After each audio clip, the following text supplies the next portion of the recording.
My name is Carter, and this is Between Beliefs, exploring the beliefs of other faiths while letting the Bible be our compass for truth. And I still very much saw Christianity through the LDS lens. I didn't understand that not only was I sold a counterfeit of Christianity when I was Mormon, because that's what it is, it's a counterfeit, but I was also given this weird version of Christianity that never existed. It was a straw man of the Christian God and the Christian gospel.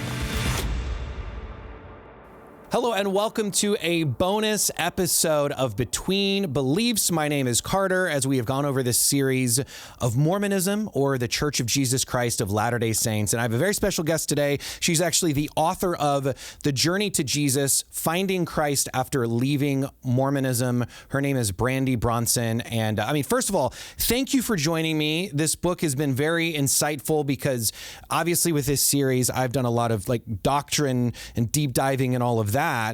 But this is more, with a bonus episode, it's really more just about a story, right? Of what is the perspective of somebody that grew up in Mormonism and now considers themselves to be a Christian, even though, Latter-day Saints consider themselves to be a Christian, and there's a lot of blurry lines that we'll get into.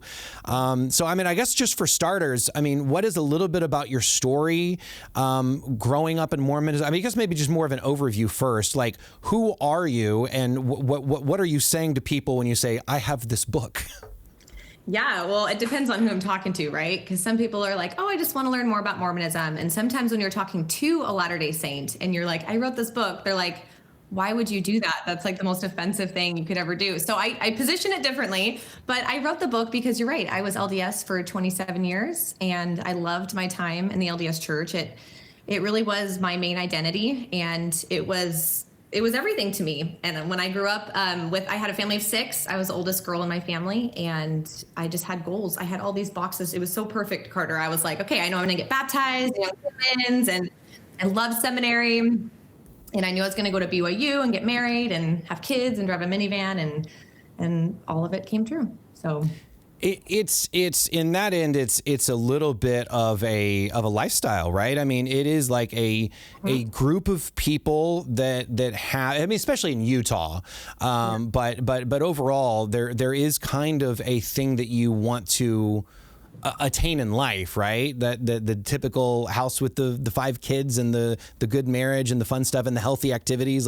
Is that pretty much every Latter-day Saints goal in life? Yeah, I think that there was a lot, and I speak to this in my book, but there's also a lot of pressure to perform and to kind of have this aesthetic about you, because we're told that our blessings, temporal and otherwise, are from our obedience. So there's a sense of, if we have everything figured out and we're doing well in the church, that would be reflected in our lives. So there is a lot of pressure in that regard too.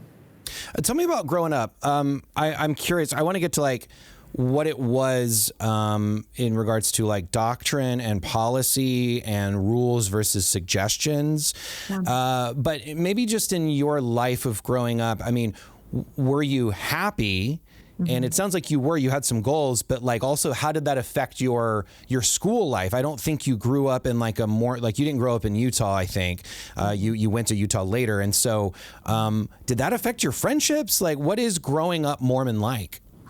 Yeah, well, there were a lot of LDS out here, but I had a kind of interesting background because my mom started off not as a Latter-day Saint, but as a Methodist. And so when she converted, and you're right, there's a huge community and there's this lifestyle that is really sold in Mormonism that was really attractive to her family. But there was a sense of belonging that we had inside of that church. And so I loved it. My mom, though, because she had that Methodist background, really rejected the really clickiness of Mormonism, and that you could only hang out with those who had the exact same faith as you. And that was very, very ubiquitous at the time in Mormon culture.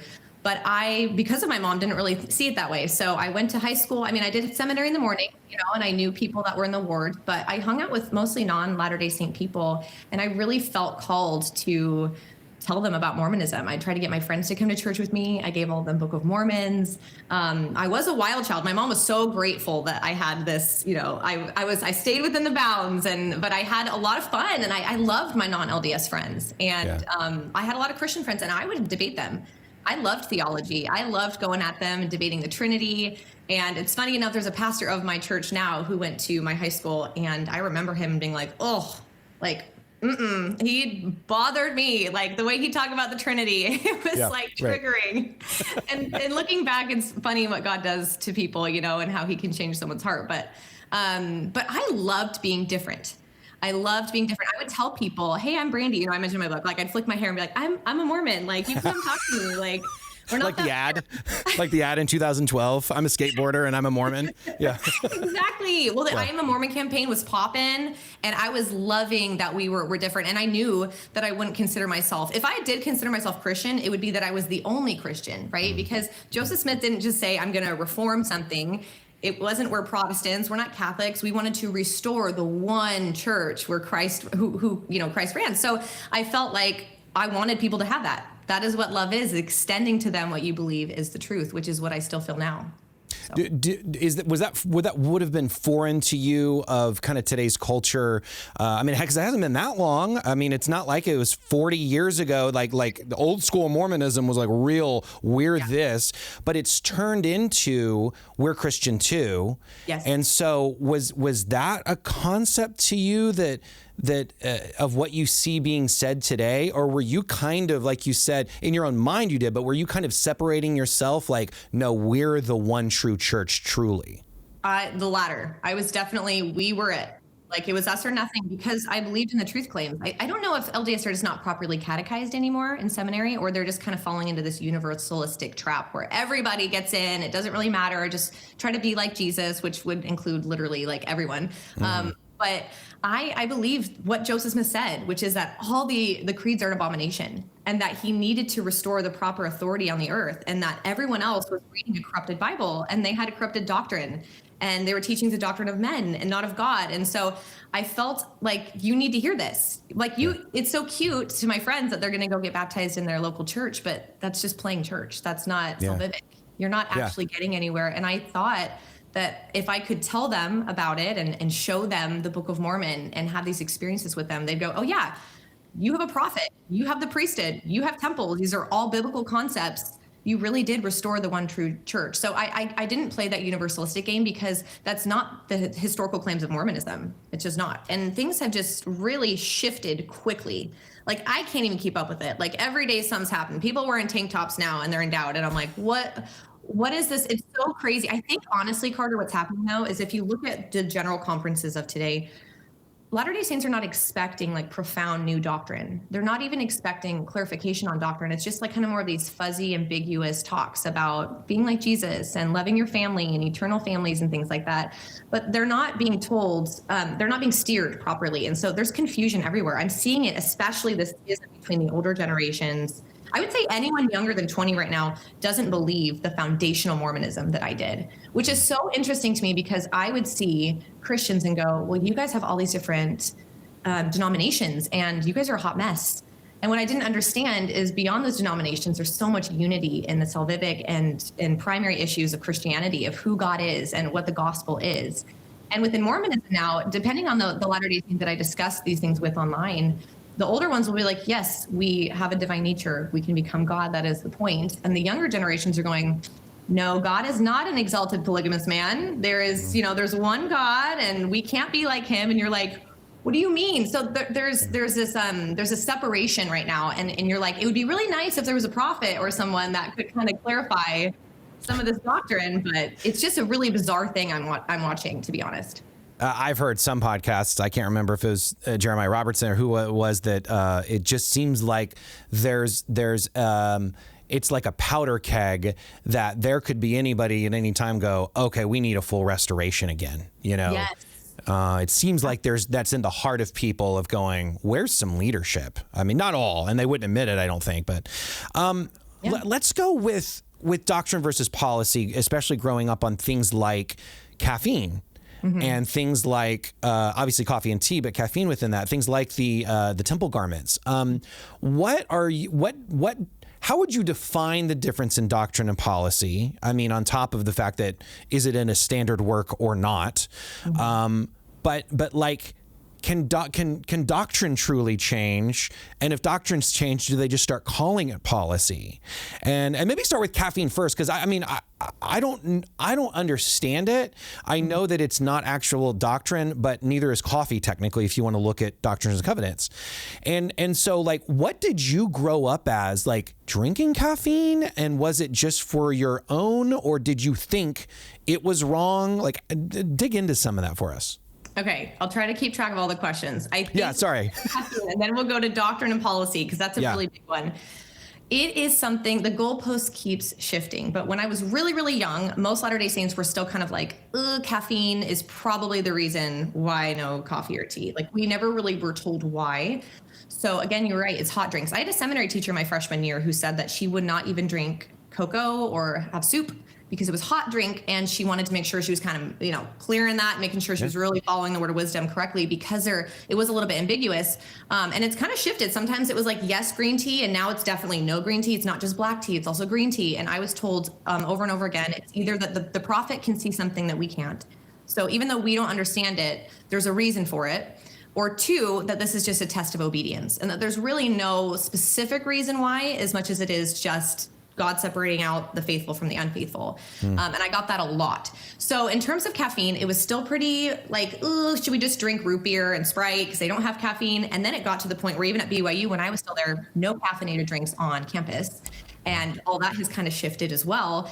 And now Mormons are drinking so much soda. I remember Sodalicious and all of these places that were popping when I was at BYU. They were like, oh my gosh, I need soda, all the dirty sodas. And Red Bulls and energy drinks. I drank so many rock stars in high school. I mean, I was playing multiple sports, and I have a lot of energy. I don't know if you can tell, but I needed more.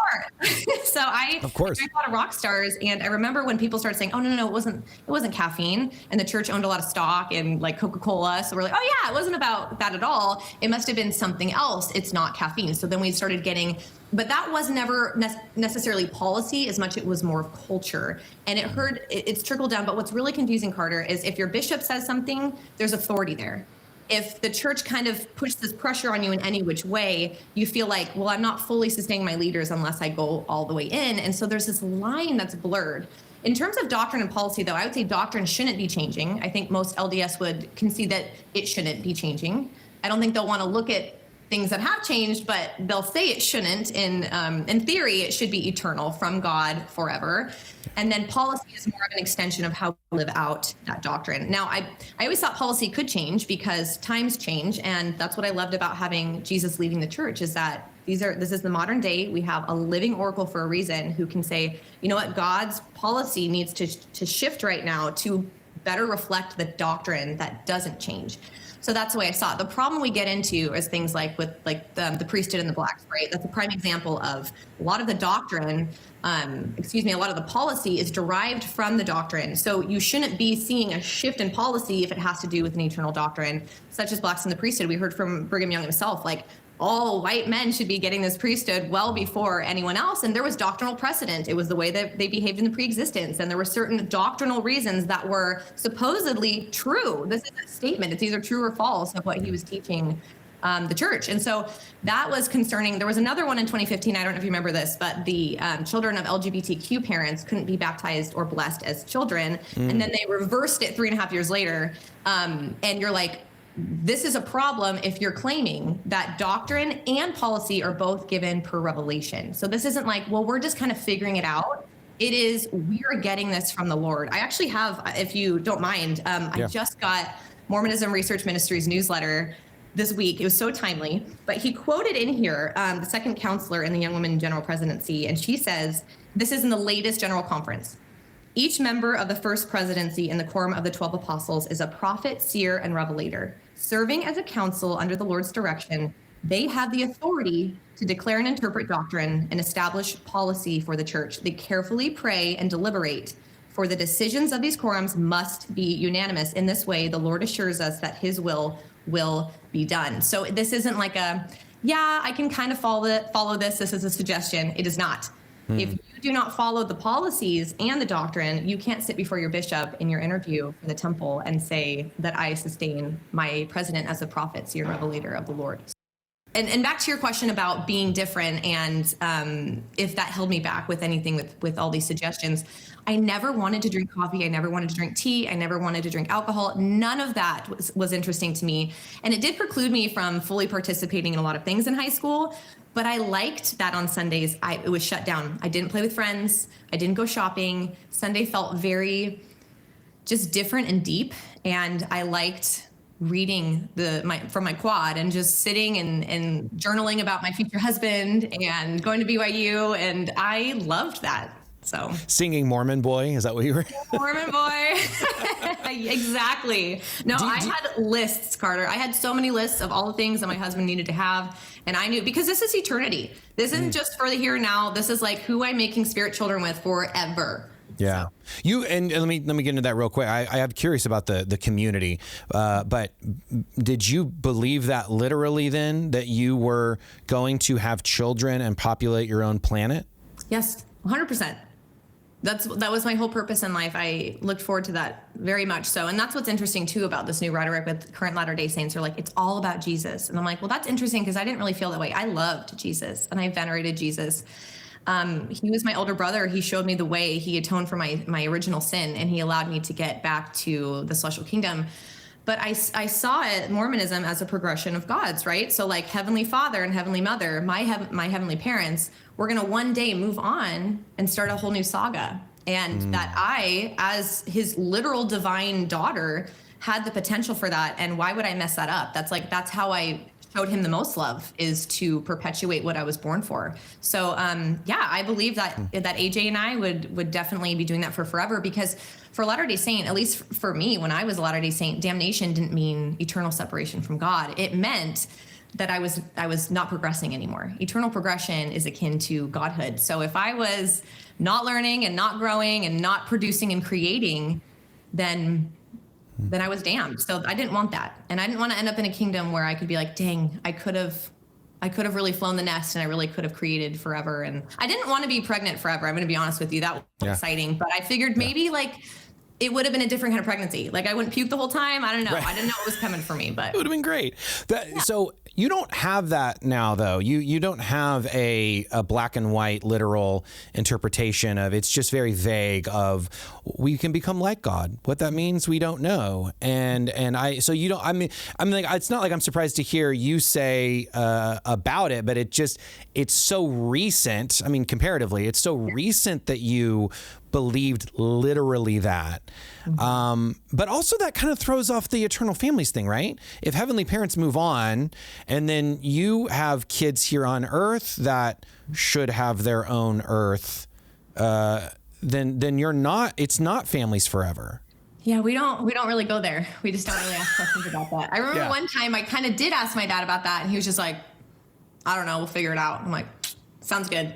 So yeah, you're right. It doesn't really make sense. And I was still under the impression, because I took Brigham Young's word seriously, I was still under the impression that it wasn't just that I was going to be married for forever, but that I was going to have to live a polygamous lifestyle. I believed I would have to share my husband with other women. It was a huge point of contention.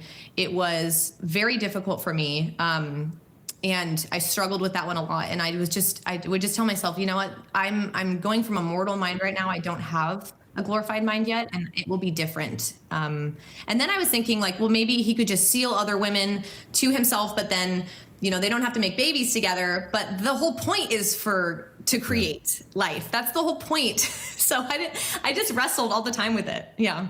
I'd be curious. I know that's what the polygamy thing is what is the heaviest thing on the shelf that Latter-day Saints put on the shelf. But before we get to kind of you leaving, or you starting that process of maybe questioning, I'd be curious about your confidence beforehand.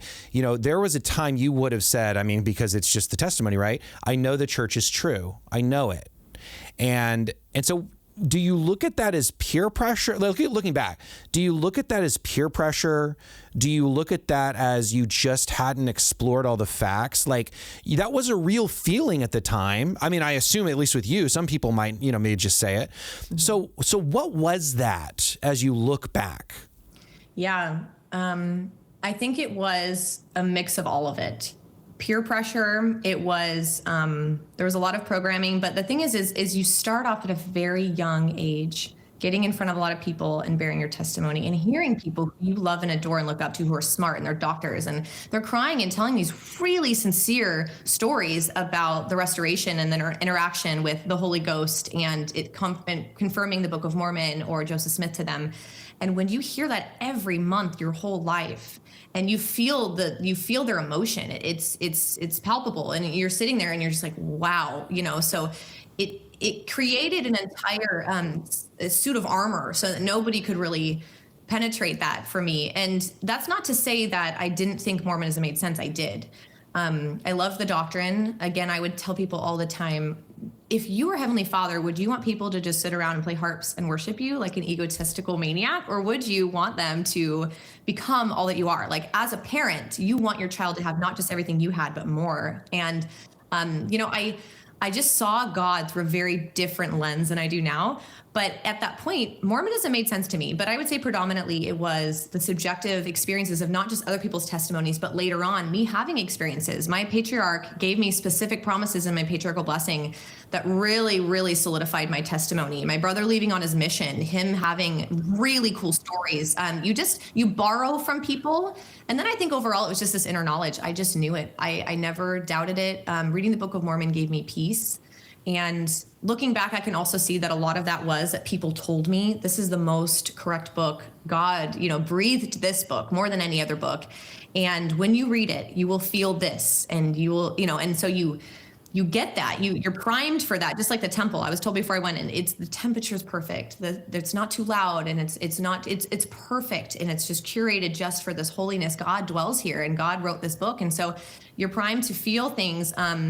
And so I would say it was a lot of things at once. It was other people's testimonies. It was my own testimony. And then I would say it was just this overall feeling of knowing. Now, the only time that I heard anti-Mormon doctrine when I was in high school, it was actually, it was from this cartoon. And I went home and I was watching it.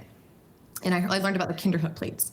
And I was like, what are those? So I looked online, but the only thing I did online, because this is back in the day, the online thing was still sketchy, right? Like it's not like it is now. You had to like wait for it to boot up, and it was really loud. And there was one in the computer room, so I went on there and I only looked through a faithful LDS lens. So I remember looking it up, but being like, how does a Mormon talk about Kinderhook plates? And all I got out of it was essentially that people tried to trick Joseph, but they didn't. And he wasn't the one that authored whatever was found in the newspaper at the time about it. So I was like, oh yeah, see, like everyone's trying to get the prophet and nobody can because he's the true prophet. So that, interestingly enough, that one experience where I decided to look through an LDS lens and shut that down made me so confident that I had somehow defeated every anti-Mormon piece of propaganda. So every time someone came at me with anything, I was like, I've already looked into all of it. I already know all of it. Like, you can't get me, and you haven't felt what I felt. I did ask God many times to tell me that the Book of Mormon was true, crying, tears, doing all the things that the Book of Mormon promises that I'm going to get. And I never got a resounding yes. And then I figured, well, that's how I know that it's true, because God doesn't have to. I'm such an elect. I already have this sure knowledge. He's not going to come hold my hand and tell me that it's true. He needs to do that for people that have a really shaken faith. And so I just figured that not getting an answer was still an answer. Yeah. So obviously you did a little exploration. It made you more confident in some ways. Yes. But maybe a doubt in your mind about eternity and polygamy, maybe, I don't know, at least something you didn't like. So what starts to change? Like the time period there of you starting to doubt, and then before you even become a Christian, like walk us through, the beginning of the end of Mormonism. And then what were you before you became a Christian if you weren't a Mormon? Yeah. So I started to be frustrated with the current leadership, and kind of like what we talked about right now, people are yearning for direction in the LDS church. And I started to see a lot more fuzziness, and you could tell I was gung ho, and I enjoyed the doctrine and I really believed in it. And when I went off to BYU, it was such a profound experience of learning about the Book of Mormon and learning about Joseph Smith, that I became stronger and more fortified than ever. Started going to the temple more. I learned a lot. I learned about chiasmus and some of the things that make the Book of Mormon true. And so I was like, oh my gosh, this is so cool. I came home on fire for the Lord. I was so ready. And I got married while I was at BYU. And then when I graduated BYU and started working at Utah, I lived there for 6 years. And at the end of that experience, I started to notice that the church started to shift a little bit. And some of their policies, I felt like were starting to reflect things that weren't doctrinally true or biblically sound. I have always been very pro-life, and I started to get frustrated with their more moderate position on abortion. So with the help of my BYU professor, I actually wrote letters to the Salt Lake City headquarters, and I just asked them to consider speaking more about life over the pulpit in general conference and being a bold advocate for the unborn and mobilizing. Mormons are very good at mobilizing, and they are such hard workers. And if the prophet, can you imagine getting up on the pulpit and saying all life begins in the womb and it is precious and it is to be defended, and what a blessing it would be if we said every ward is going to have one person that goes out and mobilizes some sort of system where we can reach people in high school or college that face unplanned pregnancies. And I just had all these ideas, and I was like, like I was so excited about it. And I'd get letters back and they'd be like, that's cute, like, thanks for letting us know how you felt about that. And I'd be like, why do I not see Jesus in this church right now? And so I started, honestly, Carter, thinking that maybe the church was going through like another apostasy, which, like you said, is creating a vacuum for people who are like looking for other prophets. That maybe after, Joseph Smith died, there really wasn't proper authority, and someone else needs to grab those keys. Like, those keys are up for grabs right now. And that was kind of the beginning for me, as being frustrated. But I never doubted the Book of Mormon. I knew the restoration was true. I knew the first vision happened. I knew all of those things. So you couldn't take that away from me. I just felt very disaffected with the current leadership. So that's where I was. But I also didn't like that people left over social issues or policy issues. Like, I was like, that's so lame that you would, forfeit staying on the covenant path and let go of the rod for that. And so that wasn't enough. But I did sit down with a family member who I knew was also disaffected with the church at the time. And I just asked, like, what do you think is going on with this church right now? Like, this church that I believed in, I don't recognize Jesus right now in this church. And he told me to go to Mormon Think. And that is kind of where everything fell apart. Mormon Think is, I'm not that from, I remember reading in your book, is that like Fair Mormon? Is that a Mormon apologist website, and yet it didn't give you answers? It actually is more of like a forum where people who are faithful Latter-day Saints as well as critics can actually come on and just put information. But it's actually really nice because I couldn't have started off with like the CES letter or something that was totally anti-Mormon in my eyes. It had to be something that felt balanced. And so I'd read about, for the first time, Carter, I had never heard that Joseph Smith even owned a peepstone. I had no idea what they were talking about. I had never heard that there was different visions of the first, different versions of the first vision. And I was like, I don't know what they're talking about, but I don't feel good about this. And so then all of a sudden I would read the rebuttal from the LDS position, and I'd be like, oh, Mormons are aware of this? And like, they're trying to defend this? And it was like the world was spinning all of a sudden, where I was like, I've been to girls' camp shaking and bawling, witnessing to this restoration and this story that I was given, and it didn't exist. And so it wasn't until I went to the gospel topic essays, which were released while I still lived in Utah, but I wasn't aware of them. It was very quiet, the way that they published those. And so there were like links to the gospel topic essays. So I went there and I started reading from the horse's mouth, which I needed to read from the church, because I was like, well, maybe people are still just misunderstood. Like, who's even posting this? It's still a forum. Like, this is like Wikipedia, Yeah. So I was shaken, but it wasn't until I went to the gospel topic essays and was like, oh, the DNA is not supporting the Book of Mormon claims. And, oh, this isn't. And starting to hear the church, actually, the way that they spoke in these gospel topic essays, very lawyery, but also I was like, you're gaslighting me. Like, you're saying, oh, well, the Book of Mormon, although we claim it to be historical, is really more of a spiritual book. And I'm like, no, that's not the way I saw it. I mean, of course I saw it as a spiritual book, but no, I believed it was a historical book. And what do you mean the Hill Cumorah isn't where that happened? And so it just like, that's when the shelf, I would say, the cliche, the shelf broke, is when I read from the horse's mouth all of these things that I never thought they'd concede to, and never knew that Joseph Smith translated the Book of Mormon without the plates. Just didn't know that. Did you, when you talk to other people, especially maybe, parents or just older people in general, were they aware of these things, of First Vision? Nothing like that? No one I talked to. And interestingly enough, anyone I try to turn to, and this is part of the journey where you start to go, everyone needs to hear this. Everyone needs to hear this. So I just started barfing at anyone who listened to me. I ruined a lot of friendships in the ward, by the way. And because I was just like, why wouldn't you want to know this? Right? Like I want to tell you this. And I didn't realize people weren't quite ready. And there was a time when I wouldn't have been ready either. So that's really interesting. Kind of this, there has to be an openness there that a lot of people don't have and don't want to know about. And I think there was a point when I would have even said, I don't even want to know. I just don't want to know. But I was so disaffected and I was so frustrated that I was finally open to hearing something for the first time in my life. It had to happen that way, I think, for God to reach me. But anyway, so I started talking to people in the word, and one of them was like, I don't want to look at anything that you're looking at because that's how Satan gets you. And essentially was, indicating that Satan had a grasp on me because I was spiraling. And I just thought, yeah, because when you're LDS, your epistemology is surrounded by feelings and being subjective to that. And so when you start to have bad feelings, that indicates the inverse, right? That this isn't from the Holy Ghost, that this is bad. And so feeling like you want to barf all the time and there's this like gut wrenching like experience of reading these things, you do want to feel like, oh, I just want to feel good again. I just want to feel happy again. I don't want to hear this stuff anymore, So. Did you feel like you destroy your community? Was that a, because I can't make heads or tails of what actually is widespread and true. People that are outsiders often think, I think that Latter-day Saints will pull a Jehovah's Witness move and shun. And so what is the truth to that? And did you at least think that there'd be strained relationships if you thought about leaving?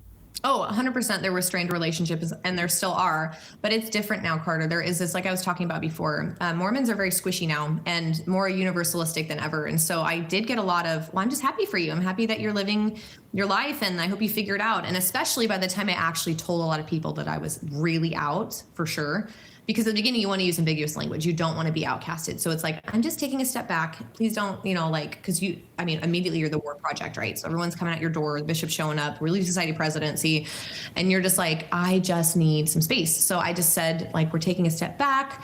But you never shut the door, because once you shut the door, you're different. That's more heresy, right? So, and once you're an anti-Mormon, that's different than just being a doubting Mormon. So, and I wouldn't say I'm anti-Mormon. I was just anti-lies at that point. I loved the people in my ward. I just didn't want to be lied to anymore. And I thought they didn't either. And so it was really, really hard to pick that apart and play that game. But I would say now more than ever, you can leave the church and be received in a more positive way. But I think that's only because of the internet. I think that's only because LDS are forced to be more nuanced now than ever before. And back in the day, there's one way.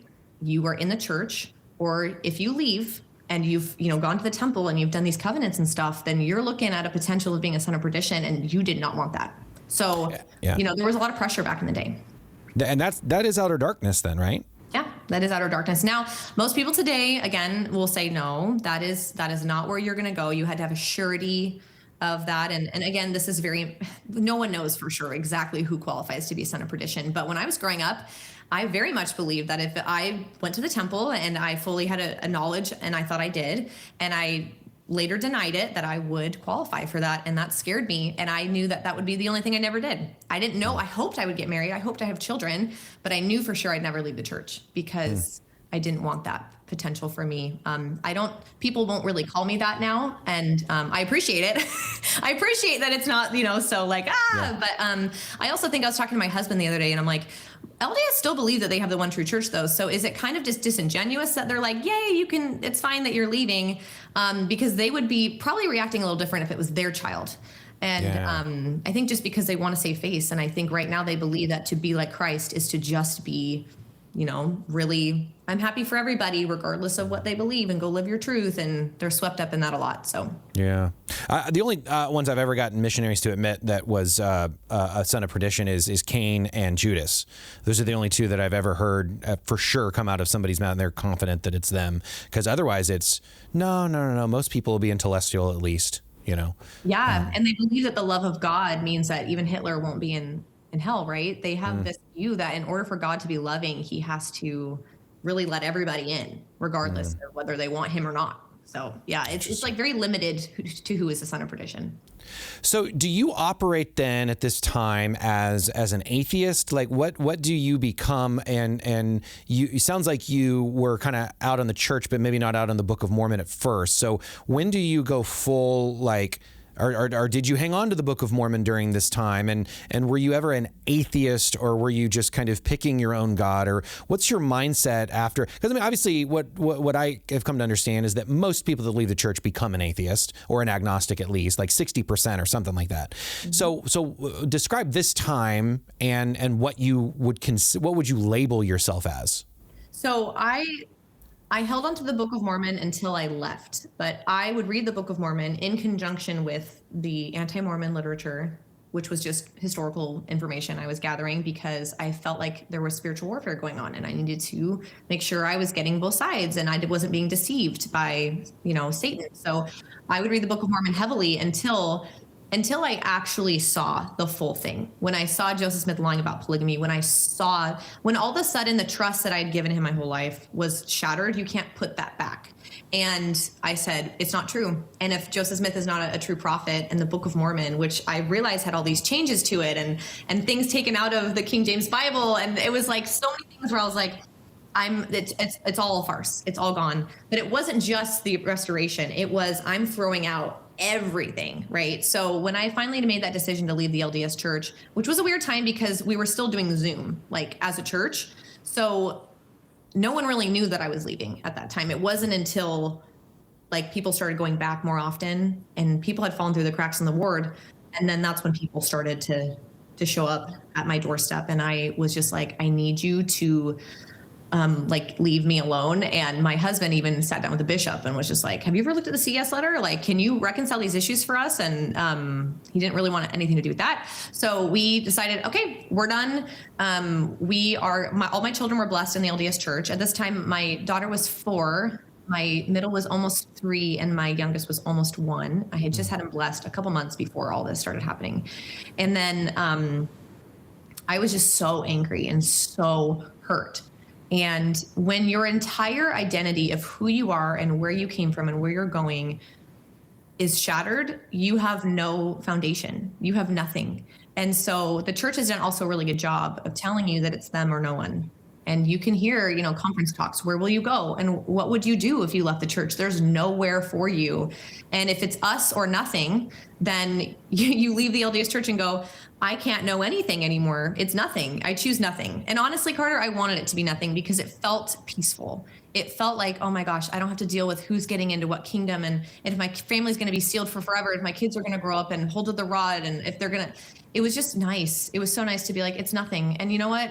Yeah, we don't get ultimate justice for people who really hurt children and evil things. But at the end of the day, it was nice. It was nice to be an atheist. The problem is that my husband, so he still wanted to believe in a God, but he said he'd never go to church again or pay tithing or be under an organization. And you have to understand at this time, it was still very taboo to be like a Christian where paid clergy was gross. You were told to distrust, obviously the Bible, but just creeds and Constantine ruined everything, right? So there's nothing is there for you. And so he was like, I'm never going there. Like, they just want to steal my money like every other organization. So he's like, we camp a lot. So I'm going to go camping and I'll find God up there and God will understand what I've been through. So I'll just be a good person. And again, I didn't realize how much of my worldview was still adopted from Mormonism because I believed at the end of the day, we should just be good people. And I believed I was. Like, that's what's funny is you'll hear LDS all the time. Well, we just need to be a good person. If the church isn't true, at least I lived a good life. And you're like, like, wow, you really think favorably of yourself. At the end of the day, you don't see, anyway, we can get into that later, but yeah, that's a big one though. right. Yeah.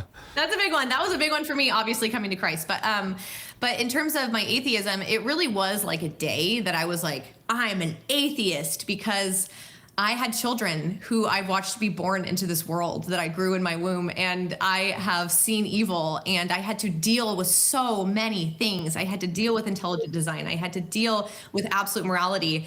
And I was like, oh my gosh, like I don't want to deal with this anymore, but I couldn't shake it. And I thought, if I was going to leave a false belief system, why am I just going to adopt something else that I prefer at this point? I might as well go back to Mormonism if I'm just going to get to pick my paradigm. If I get to just pick what I want, it's a lot easier and it's not against the grain. I'll go back to being a Mormon. And I knew I couldn't. And so I thought, well, if I'm going to be intellectually honest, I need to actually figure this out. I'm a mess. I was a mess. I was crying all the time. I was depressed. I was just a mess. And so my kids deserved more than that. And I felt that pressure. And so I listened to Dennis Prager a lot back in the day, and he's Jewish. And so, that between that, so before we get to Dennis Prager, there was one night I was rocking my baby and I was watching a debate.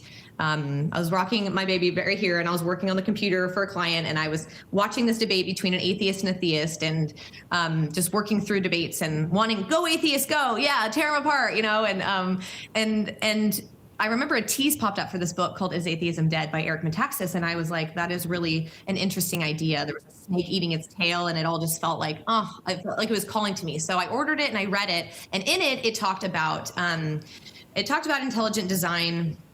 It talked about the cosmological argument. It talked about the Old Testament and how reliable it was, and the Dead Sea Scrolls and archaeological support. And I'm like, what? I've never heard any of these things. And so simultaneously, I was rebuilding this idea, and also through Dennis Prager, listening to him talk about the Torah. I bought his commentaries on the Bible, the Torah, called the Rational Bible Series. And I was like, oh my gosh, this is crazy. Like, I've never really read the Old Testament like this. And I started to realize that there was a creator, and also started to believe that he actually started to communicate with us, and that the Old Testament was like valid revelation, special revelation from this creator.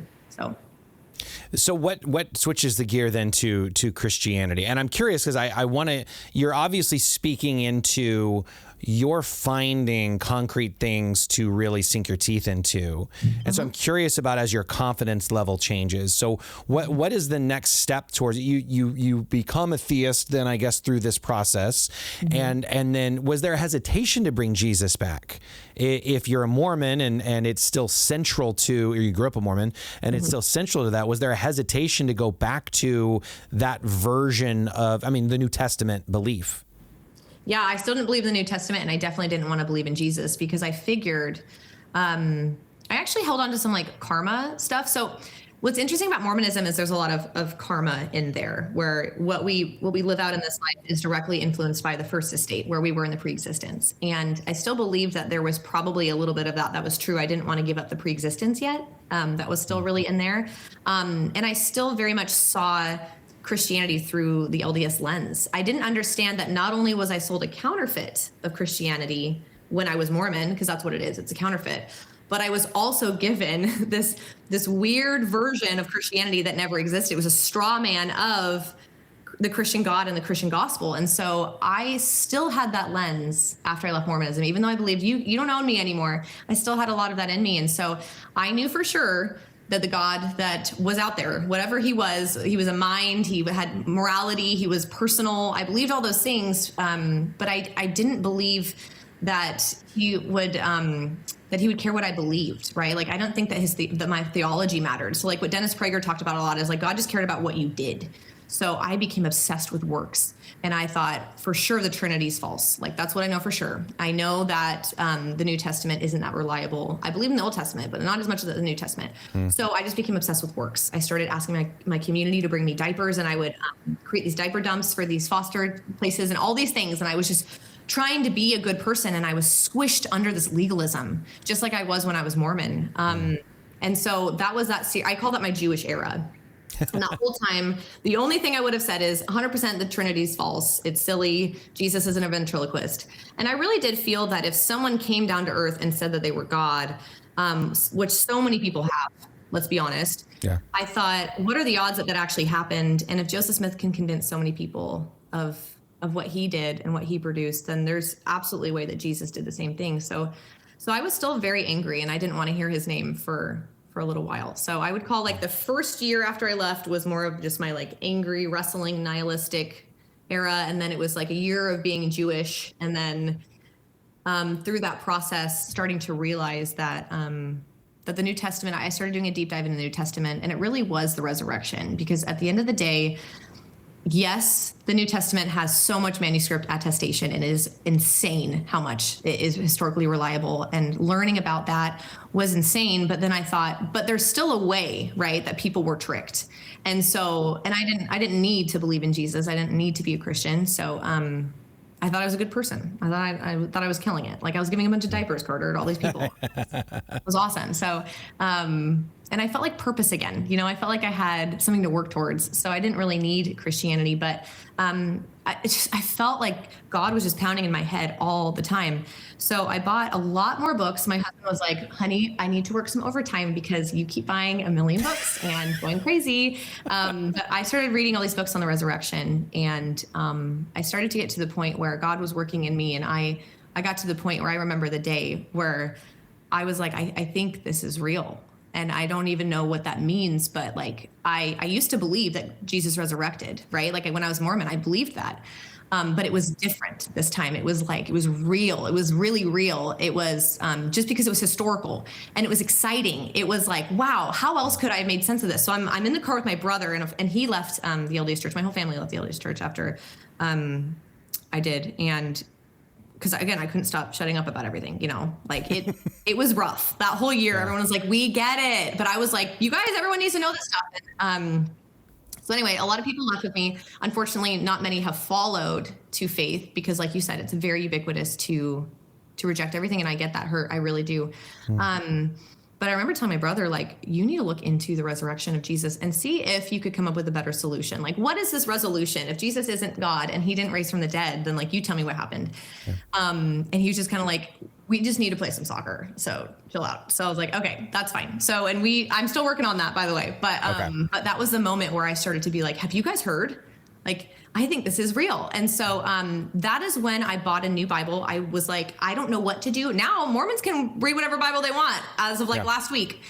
But back then I didn't know that I could read other translations, and I didn't read any other translations. I didn't really understand the Bible. I didn't even know who Paul was when I was LDS. And so when I bought a random Bible on Amazon and started reading it, I was just looking for God to tell me who he was for the first time, because I was like, this is legit. And I needed that foundation, Carter. I needed to know that what I was reading was historically accurate, that it could be validated outside of my subjective feelings. And regardless of what I felt about it, did it happen or not? Was it true or not? And that's where I had to go from there. So that's when I started to get into the more of the theological parts of Christianity. So on the part where you really felt it was real, or you just knew it was real when you were reading it, would you say that was your moment of faith? Like, when is the point that you became a believer? No, that wasn't my moment of faith. Sorry, I'm like choking on ice. You're good. It wasn't my moment of faith. It was the moment that I realized that I had to go ask God who he was, though, because if Jesus really rose from the dead, then I need to go hear what he's saying. And before, it's kind of like what J. Warner Wallace talks about. Before you can get to the point where God's sharing the gospel with you, you need to know who you are, and you need to know who he is. And I had to start over with who is God. The object of my faith is an entirely different object now. And I needed to understand that I was a creature, that I didn't share in his ontology, that I wasn't a divine spirit daughter. And I needed to know that that there was one God, that he was different than anything else. And when I realized that, like, oh, I can't picture, it was hard, because I was like, I don't really understand any of this yet, because I've always pictured God as an exalted man. That's how Joseph Smith saw him, right? And I'd always pictured Jesus Christ as an exalted man too, who was just my older brother, and that, you know, he was gonna, anyway, so I had to rethink the way that I thought about God and ask him about that. But I had to get to the point first where I saw me for who I was, because I was separated from God. I had rejected him my whole life, because I I had a different understanding of him, and I scoffed at the God that I was starting to discover in the Bible. And so I had to realign who I was. And then I had to sit in the fact that like I was not living up to a standard that I thought I was, and that I needed a savior. And it wasn't just that I needed a savior, that I was actively rebelling against God. And it wasn't just like, oh, I need him to kind of make me feel better or like be my cheerleader. It was like, no, I need salvation because I'm at enmity with my God. And so that was painful.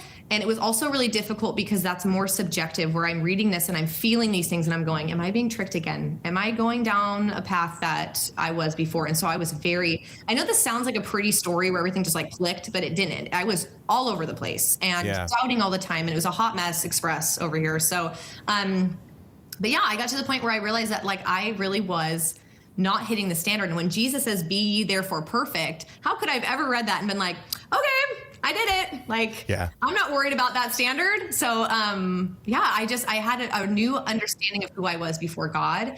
And then I understood that I needed not just for him to pay for my sins, but I needed his righteousness. And imputed righteousness is the most beautiful theological concept that is entirely missing from the LDS vocabulary. And that was the moment. I mean, it wasn't really a moment. It was more like a season where I started that God was revealing to me who I was and that I needed him and who he was. And it wasn't just a day, and it wasn't like the roofs were shaking. It was like a steady understanding. And it got to the point where I said, okay, I would say, anybody who would ask me, I'd say, I've given my life to Christ. And I was fully aware. I would talk to him all the time, talking to God all the time. And just like, oh, this is amazing. Like the fact that I don't have to look to anyone in the middle. I can just be with you.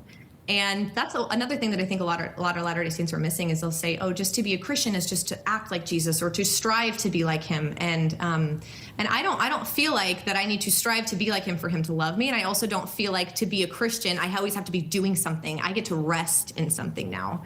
Yeah. Yeah. So, yeah. Well, one thing I talked with Bradley Campbell about is that everything becomes salvific. Like if you start talking to a Latter-day Saint, because obviously, like if you love me, you'll obey my commands. But everything is you have to, otherwise you won't get.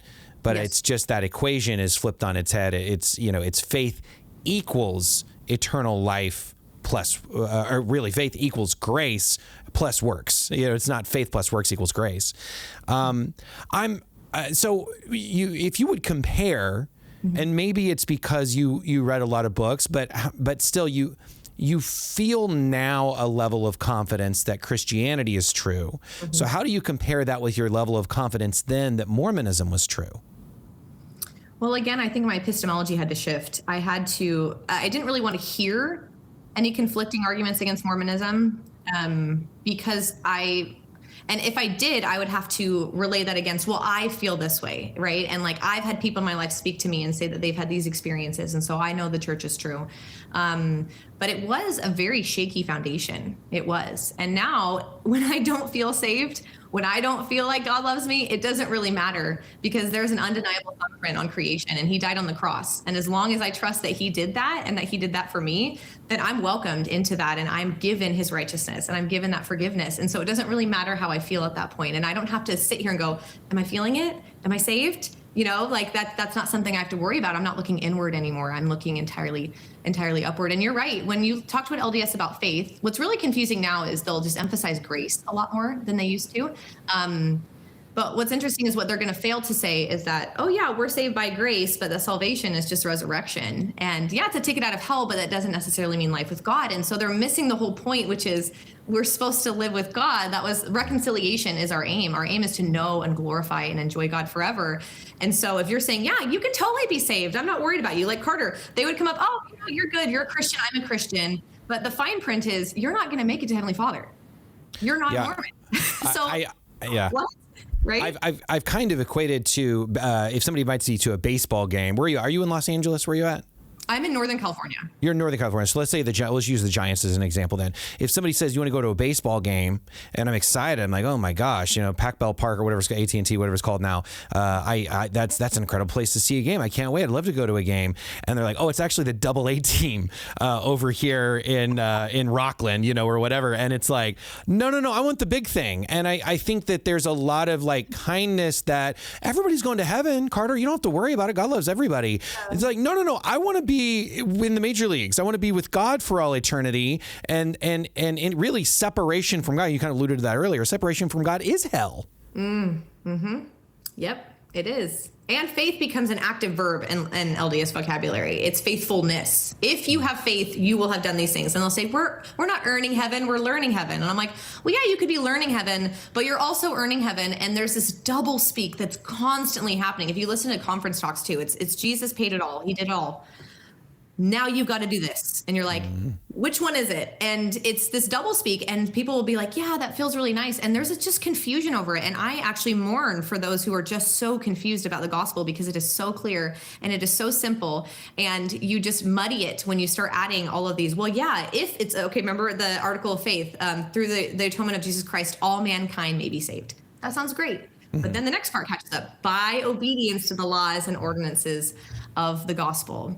And so you go, oh, okay, so I can be saved, but I have to obey all these things. And they go, no, it's just by faith. And you're like, well, but if you had faith, you would do these things. And it's not learning, it's earning. And you're like, oh my gosh, like, what is it? So, and they, at the end of the day, cannot be honest with themselves. They're just regurgitating, because that's all we were taught to do, right? Is just regurgitate. And so I feel bad. I really do. I pray every day that the people I know that are Latter-day Saints and don't know Christ yet will. And so when people have this conversation about who's Christian, at the end of the day, it's not like, well, I'm on this team and you can't be on my team. It's like, please shed all of this stuff, shed this lens that you're looking through the Bible, and shed this lens that you have to look to this authority that has been completely nullified, because Jesus came and he fulfilled it all for you. And he is your prophet, and he is your priest, and he is your king, and you can go straight to him. And I want that for them so badly. We're already speaking around this question, but this is so maybe more to clarify terms, maybe because of a couple of verses or something. Would you kind of elaborate on why the Latter-day Saint Church isn't Christian? Because, I mean, like I've told you, I've had many conversations of like, oh, you say Jesus, I say Jesus. Okay, all right, we're pretty good. And I think to the average Christian, it's like, hey, they believe in Jesus. I talked to my neighbor. He believes in Jesus. Like, leave him alone, Right. And so why is it not, and maybe down to brass tacks, like, what about the covenant path makes it not Christian?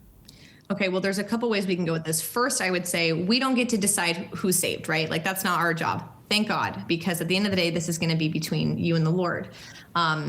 I can speak to my experience in the LDS Church, knowing that I wasn't saved because I rejected the God that I now worship, and I rejected his gospel. And we can get into the person and work of Jesus, which is the foundation of Christianity. So again, the person and work of Jesus are at odds between the LDS faith and the Christian faith. But I would ask the Latter-day Saint, if they were to ask that question, is, you guys claim to be the only true Christian church, and so all of us aren't necessarily Christian then, right? And if they say yes, then you have to deny the apostasy, and you have to deny the first vision, and you have to deny the need for restoration. So it can't be both and. It's either one or the other, and for the claims of traditional Mormonism.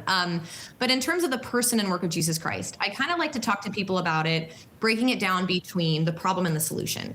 And the problem that Mormons are facing is not that we are at enmity with God. It's that we have a potential and we need to get there. We have a divine nature, and our goal is to become everything that Father is. So that's the problem, and the solution is the restored gospel. And the restored gospel isn't the good news that Jesus did all this for you. It is the good news that Jesus did this for you, and now you can take these steps. As the missionary said in the interview that you had with them, which you did a fantastic job, by the way. Well, thank you. They said, yeah, the gospel is blah, blah, blah, and these steps. And it's the word steps. You still it's the mountain you got to climb, right? And that's the analogy they used. And so you hear this and you go, oh, so this isn't just a declaration that God did something. This is Christianity was so profound to me, because every other religion teaches you got to climb up a ladder to get to God.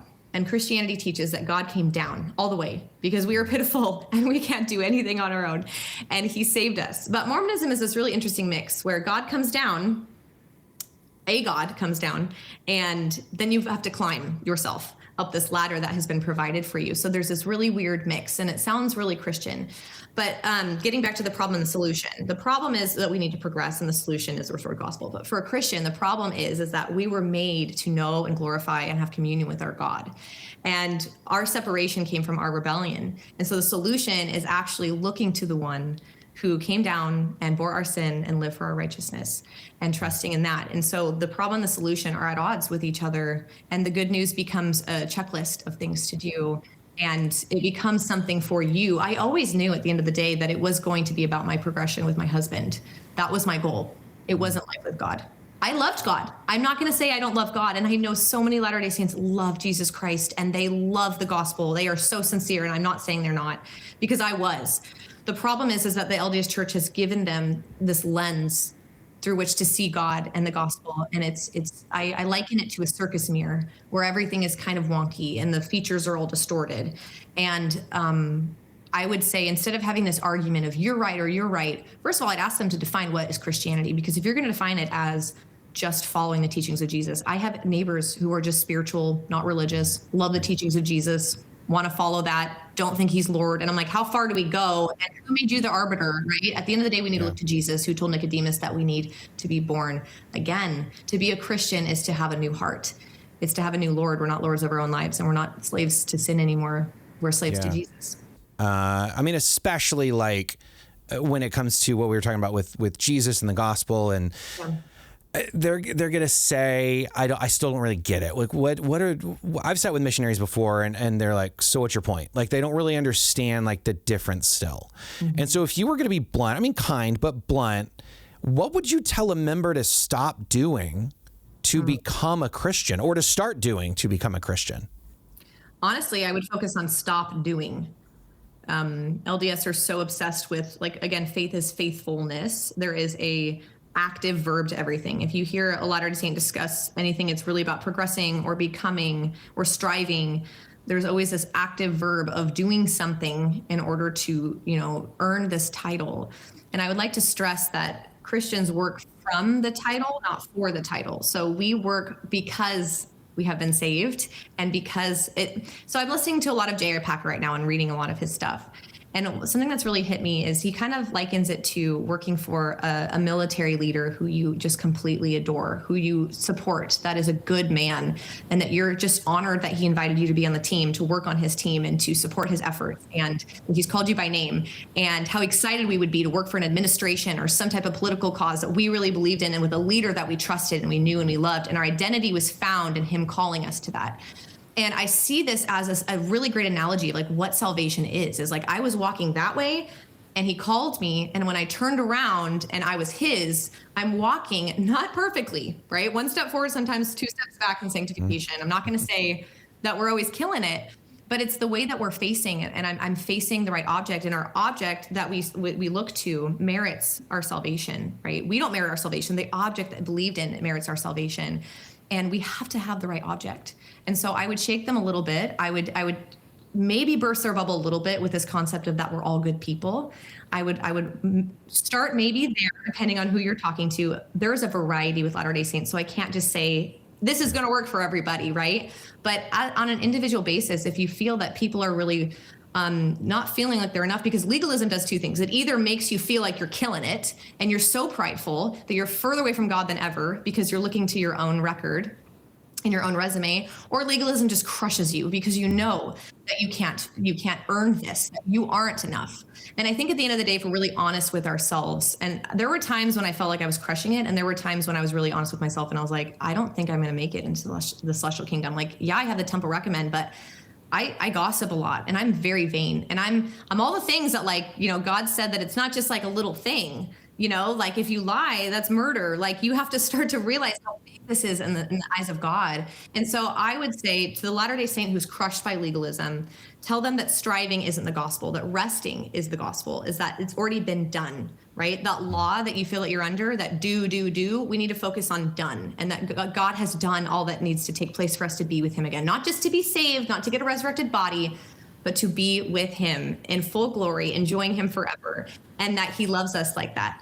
And then those who believe that they're doing awesome, which would have been more like me, I would say take them down a couple notches and maybe bring them to the law a little bit more and show them that they aren't hitting that standard. And then say, but good news is, and again, imputation of righteousness, the good news is that Jesus didn't just come as a baby and then die right away for our sins. He lived a life under the law so that he could extend that to us. And my friend Michael Flournoy actually has this beautiful analogy of vicarious ordinances. So LDS do vicarious ordinances in the temple because they believe, even though they'll say it's by faith alone, you have to go to the temple and do work for someone to save them. They still have to get that work done. Okay, that's called works. So I don't know how they get around that.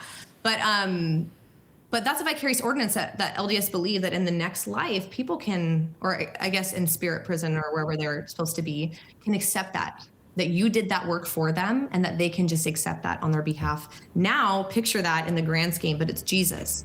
And Jesus lived the law perfectly. And us just accepting that, trusting in that finished work is what allows that work to be done for us. And so I don't want to stand before God with any other person's righteousness except his. That's the only thing that's going to work.